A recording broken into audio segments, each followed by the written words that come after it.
Welcome to my informatics channel. Today we are going to discuss about variables in Python. So Pythonல variablesன்றது எப்படி இருக்கும், எப்படி declare பண்ண போகிறோம், எப்படி டிஃபைன் பண்ண போகிறோம். So first of all variables என்னன்னா, variables is a data name which is used to store any type of value. So உங்களுக்கு ரிமைனிங் இந்த C++, ஜாவா இந்த மாதிரி ப்ரோக்ராமிங் லாங்குவேஜஸில் வேரியபிள்ஸ்னால் என்ன அப்படின்றத பார்த்துருப்பீங்க. ஸோ வேரியபிள்ஸ்ன்றது ஒரு மெமரியை அலோகேட் பண்ணக்கூடிய ஒரு நேம். ஸோ டைரெக்டாக வந்து நம்ம எந்த ஒரு வேல்யூஸும் நம்ம அசைன் பண்ண முடியாது கோடிங். ஸோ ஒரு வேல்யூவோ இல்லை ஒரு நேமோ ஏதோ ஒரு டேட்டாவை நம்ம அசைன் பண்ணணும்னா மெமரி லொக்கேஷனில் ஸ்டோர் பண்ணுறதுக்கு அதுக்கு நம்மளுக்கு தேவையானது அந்த வேரியபிள் தான். So variable is A data name which is used to store A value. So ஒரு டேட்டா நேமை க்ரியேட் பண்ணுறதுக்காக தான் இந்த வேரியபிளை யூஸ் பண்ணுறோம். அந்த வேரியபிளில் நம்ம ஏதாவது ஒரு வேல்யூஸை நம்ம ஸ்டோர் பண்ணிக்கலாம். ஸோ இப்போ ஒரு சின்ன சின்டாக்ஸை வந்து பார்க்கலாம். ஸோ ஒரு ஜென்ரலாக வேரியபிள்ஸ் வந்து நம்ம எப்படி டிக்ளேர் பண்ணுவோம் அப்படின்னு பார்த்தீங்கன்னா, data type variable name equal to value semicolon கொடுப்போம். C++ ப்ரோக்ராமிங் லாங்குவேஜஸ்லாம் பார்த்தீங்கன்னா, ஜாவாலெலாம் பார்த்தீங்கன்னா இந்த மாதிரி சின்டாக்ஸாக நம்ம கொடுப்போம். பட் பைத்தானில் டைரெக்டாகவே நம்ம என்ன பண்ண போகிறோம்னா வேரியபிள் நேம் கொடுப்போம். டைரெக்டாகவே நம்ம வேரியபிள் நேம் கொடுப்போம். Variable name equal to value without syntax. So termination simple இங்கே வராது. ஸோ ஒரு எக்ஸாம்பிள் வந்து பார்த்தீங்கன்னா, இப்போ A = 5, B = 3 அந்த மாதிரி ஒரு டைரெக்டாகவே நம்ம வேரியபிள்ஸை நம்ம வேல்யூஸை அசைன் பண்ணலாம் பைத்தானில். ஸோ வேறு லாங்குவேஜில் வேறு ப்ரோக்ராமிங் லாங்குவேஜ்லாம் பார்த்தீங்கன்னா டேட்டா டைப் இருக்கும், அதுக்கப்புறம் வேரியபிள் நேம், அதுக்கப்புறம் வேல்யூஸை நம்ம அசைன் பண்ணுவோம் பை யூஸிங் அசைன்மெண்ட் ஆப்ரேட்டர். ஈக்குவல்ட்டுன்ற ஒரு அசைன்மெண்ட் ஆப்ரேட்டர் யூஸ் பண்ணி ஒரு வேரியபிளில் ஒரு வேல்யூ வந்து நம்ம அசைன் பண்ணுவோம். At the same time data டைப்பை நம்ம மென்ஷன் பண்ணணும், என்ன டேட்டா வந்து நம்ம ஸ்டோர் பண்ணுறோன்றதை அங்கே யூஸ் பண்ணுவோம். பட் பைத்தானில் வந்து பார்த்திங்கன்னா டேட்டா டைப் எல்லாமே இன்பில்ட்டாக இருக்கும். அதுவே ஆட்டோமேட்டிக்காக நம்மளுக்கு அதுவே நீங்கள் என்ன வேல்யூ கொடுக்குறீங்களோ அந்த வேல்யூக்கு ஏற்ற மாதிரி அதை அசைன் பண்ணிக்கும். இப்போ A = 5 கொடுத்தீங்கன்னா ஆட்டோமேட்டிக்காக ஏல வந்து integer type of value store பண்ணுவோம். B = 3.3ன்னா பியில் வந்து இந்த வேல்யூஸை ஸ்டோர் பண்ணிக்கும், ஃப்ளோட் வேல்யூஸை ஸ்டோர் பண்ணிக்கும். ஸோ இப்போ ஒரு சின்ன எக்ஸாம்பிள் பார்க்கலாம். So A = 5, B = 3.5. Next, name equal to within double quotes my informatics. So இந்த மாதிரி ஒரு 3 வேரியபிளாக நான் டிக்ளேர் பண்ணியிருக்கேன். ஸோ ஃபஸ்ட் வேரியபிள் வந்து பார்த்தீங்கன்னா integer type of value. Second variable வந்து பார்த்தீங்கன்னா 3.5, தட் மீன்ஸ் ஃப்ளோட் வேல்யூ. மூணாவது வந்து பார்த்தீங்கன்னா string type of value. So 3 different types of வேரியபிளாக நான் டிக்ளேர் பண்ணியிருக்கேன். ஸோ ஃபஸ்ட்டு வந்து ஏல வந்து normal integer type round off வேல்யூஸாக நான் ஸ்டோர் பண்ணியிருக்கேன். பியில் வந்து ஃப்ளோட் வேல்யூ. நேம்ன்ற ஒரு வேரியபிளில் வந்து பார்த்தீங்கன்னா ஒரு நேம் கொடுத்துருக்கேன் டபுள் கோட்ஸ்குள்ளே. ஸோ இப்போ ஒவ்வொரு வேரியபிளில் இருக்கக்கூடிய வேல்யூஸை நம்ம பிரிண்ட் பண்ணுறதுக்காக பிரிண்ட் ஃபங்க்ஷனை யூஸ் பண்ணோம். ஸோ பிரிண்ட் ஆஃப் A அப்படின்னா ஏவோட வேல்யூன்னா ஸோ அந்த வேல்யூ வந்து நமக்கு டிஸ்பிளே ஆகும், B வேல்யூ வந்து டிஸ்பிளே ஆகும். நெக்ஸ்ட்டு நேமில் இருக்கிறது அந்த ஸ்ட்ரிங் வந்து நமக்கு டிஸ்பிளே ஆகுது. ஸோ இப்போ நம்ம வந்து பார்க்க போகிறோம். இந்த ப்ரோக்ராம் ஒரு வாட்டி எக்ஸிக்யூட் பண்ணிக்கிறேன். இதுக்கு ஷார்ட்கட் கீ வந்து பார்த்தீங்கன்னா Ctrl + F5, Ctrl + F5 கொடுத்தீங்கன்னா ஆட்டோமேட்டிக்காக ரன் ஆகும். பாருங்கள், A வேல்யூ வந்து 5, B value 3.5, name equal to my informatics. So அந்த அவுட்புட்டை நம்மளுக்கு இங்கே டிஸ்பிளே ஆகுது. ஸோ ஷார்ட்கட் கீ ரன் பண்ணுறதுக்கு ஷார்ட்கட் கீ வந்து பார்த்தீங்கன்னா Ctrl + F5 இது கொடுத்தீங்கன்னா ஆட்டோமேட்டிக்காக அந்த ப்ரோக்ராம் எக்ஸிக்யூட் ஆகும். பைத்தானில் நம்ம ப்ரோக்ராம் ரன் பண்ணுறதுக்கான ஒரு ஷார்ட்கட் கீ வந்து Ctrl + F5. ஸோ இந்த இடத்துல 3 வேரியபிளுக்கான அவுட்புட்டை நம்ம இப்போ பார்த்தோம். சிம்பிளாக ஒரு வேரியபிளை எப்படி டிக்ளேர் பண்ணுவோம், வேல்யூஸை எப்படி அசைன் பண்ணுவோம். ஸோ 3 டிஃப்ரெண்ட் டைப் ஆஃப் வேரியபிளை நம்ம இந்த இடத்துல டிக்ளேர் பண்ணி டிஃபைன் பண்ணோம், ப்ளஸ் அவுட்புட்டையும் நம்ம பார்ப்போம். ஸோ நெக்ஸ்ட் எக்ஸாம்பிள் நம்ம பார்க்கலாம். ஸோ இந்த இடத்துல A = 4ன்னு ஒரு வேரியபிள் இருக்குது. சேம் வேரியபிளில் 3.5 ஃப்ளோட் வேல்யூ கொடுத்துருக்கேன். ஸோ இந்த எக்ஸாம்பிள் வந்து எதுக்காகன்றதை பாருங்கள். ஸோ ஃபஸ்ட்டு வந்து ஏல வந்து இன்டிஜர் டைப் வேல்யூ கொடுத்துருக்கேன். செகண்ட் வேரியபிள், அதாவது செகண்ட் டைம் சேம் வேரியபிளுக்கு பாயிண்ட் வேல்யூ கொடுத்துருக்கேன். பட் பிரிண்ட் பண்ணுறப்போ நமக்கு அந்த ஃப்ளோட் வேல்யூ தான் நம்மளுக்கு யூஸ் ஆகுது. எதுக்காக அந்த ஃப்ளோட் வேல்யூ யூஸ் ஆகுது, ஏன் டிக்ளேர் ஃப்ளோட் வேல்யூ டிஸ்பிளே ஆகுது, இன்டிஜர் வேல்யூ ஏன் வரல அப்படின்னா, ஸோ ஆல்ரெடி உங்களுக்கு நான் சொல்லியிருப்பேன் ஃபஸ்ட்டு செஷனில் பைத்தான் வந்து இன்டர்பிரட்டர் லாங்குவேஜ்னு நான் சொல்லியிருக்கேன்.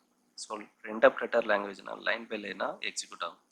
லைன் பை லைனாக தான் அந்த வேல்யூ வந்து எக்ஸிக்யூட் ஆகும், ஸ்டேட்மெண்ட் எக்ஸிக்யூட் ஆகும். ஸோ ஃபஸ்ட்டு வந்து ஏல 400 ஸ்டோர் பண்ணுறோம்.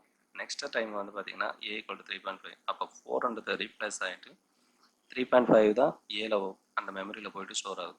ஸோ ஸ்டோர் ஆனதுக்கப்புறம் நம்ம ஏ வேல்யூ பிரிண்ட் பண்ணால் நமக்கு 3.5 தான் நம்மளுக்கு அங்கே டிஸ்பிளே ஆகும் அவுட்புட்டில். ஓகேங்களா, அதுதான். ஸோ இப்போ நான் என்ன பண்ணேன்னா A = 4க்கு அப்புறம் நான் பிரிண்ட் பண்ணுறேன், அப்போ 4 வருது பாருங்கள். நெக்ஸ்ட் A = 3.5, நெக்ஸ்ட் இப்போ ஏ வேல்யூ பிரிண்ட் பண்ணுறதா இருந்தால் 3.5. ஸோ இந்த மாதிரி நம்மளுக்கு லைன் பை லைனாக செக் பண்ணுறதுனால தான் இது ஒரு இன்டர்பிரட்டர் லாங்குவேஜ். லைன் பை லைனாக எக்ஸிக்யூட் பண்ணும், அதனால தான் இது வந்து ஒரு இன்டர்பிரட்டர் லாங்குவேஜ் நான் சொல்லியிருக்கேன். அடுத்த கான்செப்ட் நம்ம பார்க்கலாம். ஸோ இப்போ வந்து நம்ம பார்க்க போகிற கான்செப்ட் வந்து பார்த்திங்கன்னா இதே ஒரு சின்ன ஒரு ஸ்ட்ரிங் எக்ஸாம்பிள் வச்சு நான் சொல்கிறேன். நேம் = C ப்ரோக்ராமிங் அப்படின்ற ஒரு வேரியபிளை நான் டிஃபைன் பண்ணுறேன். அடுத்தது அதே நேமில் சேம் நேம் என்ற ஒரு வேரியபிளில் வேறு ஒரு ஸ்ட்ரிங்கை கொடுக்கப்போம், பைத்தான் ப்ரோக்ராமிங் அப்படின்னு கொடுக்குறேன். ஸோ இப்போ நான் வந்து அந்த நேம்ன்ற ஒரு வேரியபிளை பிரிண்ட் பண்ணுறேன். ஸோ பிரிண்ட் பண்ணுறப்போ வந்து பார்த்திங்கன்னா பிரிண்ட் ஆஃப் நேம் அப்படின்னு கொடுக்குறேன். கொடுத்தா நம்மளுக்கு என்ன பிரிண்ட் ஆகும்னா அந்த பைத்தான் ப்ரோக்ராமிங் தான் நம்மளுக்கு பிரிண்ட் ஆகும். நேம்ன்ற ஒரு வேரியபிளை ஃபஸ்ட்டு C ப்ரோக்ராமிங் ஸ்டோர் ஆச்சு, அடுத்தது பைத்தான் ப்ரோக்ராமிங் ரீப்ளேஸ் ஆகிடுச்சு. இப்போ பிரிண்ட் பண்ணால் பைத்தான் ப்ரோக்ராமிங் தான் நமக்கு டிஸ்பிளே ஆகும். ஓகேங்களா, ஸோ இதனால நம்மளுக்கு பைத்தான் வந்து ஒரு இன்டர்பிரட்டர் லாங்குவேஜ். ஸோ உங்களுக்கு ஒரு கிளாரிஃபிகேஷன் இந்த எக்ஸாம்பிளில் கிடைக்கும். அடுத்தது மல்டி வேரியபிள்ஸ் எப்படி நம்ம டிஃபைன் பண்ணுறது. ஸோ இப்போது ஒவ்வொரு வேரியபிள்ஸை நம்ம ஒன் பை ஒன்னாக பார்த்தோம். ஆனால் ஒரே நேரத்தில் ஒரே லைனில் மல்டி வேரியபிள்ஸை டிஃபைன் பண்ணுறது எப்படி, டிக்ளேர் பண்ணுறது எப்படின்றதை நம்ம இப்போ பார்க்கலாம் இந்த எக்ஸாம்பிள். ஸோ ABC = 3, 5.7, ஒரு ஸ்ட்ரிங் நேம் டபுள் கோட்ஸில் கொடுத்துருக்கேன். அதாவது ஏவோட வேல்யூ, பியோட வேல்யூ, சியோட value equal 3, 5.7, computer within double quotes. So இப்போ ஏல வந்து 3 இருக்கும், 5.7 வந்து பியில் இருக்கும், சியில் வந்து கம்ப்யூட்டர் இருக்கும். இப்போ நான் இது மூணுத்தையும் நான் என்ன பண்ணேன்னா டிஸ்பிளே பண்ணுறேன் பை யூஸிங் கண்ட்ரோல் F5. அந்த பாருங்கள் அவுட்புட்டில் வந்து பார்த்தீங்கன்னா ஏல வந்து நம்மளுக்கு என்ன வேல்யூ இருக்குன்றதை பாருங்கள், 3, பியில் வந்து 5.7, சியில் வந்து பார்த்தீங்கன்னா கம்ப்யூட்டர் ஸ்டோரேஜ். ஸோ இது வந்து எதுக்காகனா ஒரே லைனில் மல்டி வேரியபிள்ஸை நம்ம டிக்ளேர் பண்ணிக்கலாம், டிஃபைன் பண்ணிக்கலாம் அப்படின்றதுக்காக இந்த பைத்தானில் ஒரு ஃபியூச்சர்ஸ் இருக்குதுன்னு சொல்லலாம். அடுத்தது வந்து பார்த்தீங்கன்னா இந்த பைத்தான் ப்ரோக்ராமிங் லாங்குவேஜில் இப்போ சொன்ன ஒரு கான்செப்ட் தான் மல்டி வேரியபிள்ஸை டிக்ளேர் பண்ணுறது எப்படி. ஸோ மல்டி வேரியபிள்ஸ்க்கு சேம் வேல்யூ அசைன் பண்ணுறது எப்படின்றத இந்த exam. So A = B = C = 5. நம்ம A, B, C, A, B, C = 5 கொடுத்தா வராது. ஸோ இங்கே வந்து பார்த்தீங்கன்னா A = B = C = 5 அப்படின்னு கொடுத்தா அந்த 3 வேரியபிளுக்கு அந்த சிங்கிள் வேல்யூ வந்து அசைன் ஆகிட்டு பிரிண்ட் பண்ணுறப்போ நம்மளுக்கு சேம் வேல்யூ அவுட்புட்டில் டிஸ்பிளே ஆகும். ஸோ இது வந்து பார்த்திங்கன்னா மல்டி வேரியபிள்ஸை எப்படி நம்ம டிஃபைன் பண்ணுறது அப்படின்றதான பைத்தானில் ஒரு எக்ஸாம்பிள் இதுதான். ஸோ இந்த மாதிரி நிறைய எக்ஸாம்பிள் இருக்கும். ஸோ வேரியபிள்ஸ்ன்றது சிம்பிளாக நம்ம டிக்ளேர் பண்ணுறோம் பைத்தானில், உங்களுக்கு ஒரு ஐடியா இப்போ கிடச்சிருக்கும். ஸோ இப்போ வந்து பார்த்திங்கன்னா நான் ரோல் நம்பர் = 101 ஒரு வேரியபிள்ஸை டிக்ளேர் பண்ணுறோம். ஸ்டூடெண்ட் நேம் அப்படின்ற இன்னொரு நேமை நான் டிஸ்பிளே பண்ணுறேன். ஸோ இப்போ இந்த இதில் வந்து பார்த்திங்கன்னா இன்னொரு நியூ கான்செப்ட் நான் சொல்கிறேன். இந்த வேரியபிள் டிக்ளரேஷனில் ஒரு நியூ கான்செப்டை நான் இன்ட்ரடியூஸ் பண்ணுறேன். அதாவது இப்போ நீங்கள் பாருங்கள், ரோல் நம்பர் 101 கொடுத்துருக்கேன். ஸ்டூடெண்ட் நேமில் மேக்ஸ்ன்ற ஒரு நேமு ஒரு ஸ்ட்ரிங்கை கொடுத்துருக்கேன். இப்போ இந்த 2 வேரியபிள் இருக்கக்கூடிய வேல்யூஸை நான் பிரிண்ட் பண்ணுறேன். ஸோ இங்கே வந்து பார்த்தீங்கன்னா ரோல் நம்பர் பிரிண்ட் ஆகுது 101, நேம் வந்து மேக்ஸ்ன்னு பிரிண்ட் ஆகுது. ஸோ அவுட்புட் வந்து பார்த்தீங்கன்னா 101, அது கீழே வந்து மேக்ஸ்ன்றது பிரிண்ட் ஆகுது. இப்போ இந்த ரோல் நம்பர் என்ற பிரிண்ட் ஃபங்க்ஷன் கீழே ஒரு சின்ன பிரிண்ட் ஃபங்க்ஷன் யூஸ் பண்ணேன். டபுள் கோட்ஸில் ஸ்டார், மறுபடியும் ஸ்டார் 10. அங்கே மீனிங் என்னன்னா, ஸ்டார் டபுள் கோட்ஸில் இருக்கிறது சாதாரண ஒரு சிம்பிள். ஸோ வெளியில் இருக்க ஸ்டார் வந்து பார்த்திங்கன்னா மல்டிப்ளிகேஷன். உங்களுக்கு தெரியும், ப்ரோக்ராமிங் லாங்குவேஜில் நிறைய ஆப்ரேட்டர்ஸ் படிச்சிருப்பீங்க. அதில் ஸ்டார்ன்றது மல்டிப்ளிகேஷன் ஆப்ரேட்டர்ன்றது பார்த்துருக்கோம். ஸோ இப்போ அந்த ஸ்டார்ன்ற ஒரு டபுள் கோட்ஸில் இருக்கக்கூடிய அந்த ஸ்டார்ன்ற ஒரு சிம்பிளை 10 டைம்ஸ் நம்மளுக்கு என்ன ஆக போகுதுன்னா ரிப்பீட் ஆக போகுது. அதுக்காக தான் நம்ம என்ன பண்ணோம்னாங்க 10 ஸ்டார் இன்ட்டு 10ன்னு போகிறோம். ஸோ நம்ம அங்கே எவ்வளோ வேல்யூ கொடுக்குறோமோ அதுக்கேற்ற மாதிரி அந்த டபுள் கோட்ஸில் இருக்கிற சிம்பிள் வந்து ரிப்பீட் ஆகும். ஸோ 5 கொடுத்தீங்கன்னா 5, 3 கொடுத்தா 3, 10 கொடுத்தா 10. ஸோ இது வந்து ஜஸ்ட் வந்து நம்மளுடைய அவுட்புட்டை வந்து தேவையான நம்ம இஷ்டப்படி ஃபார்மேட் பண்ணிக்கலாம்.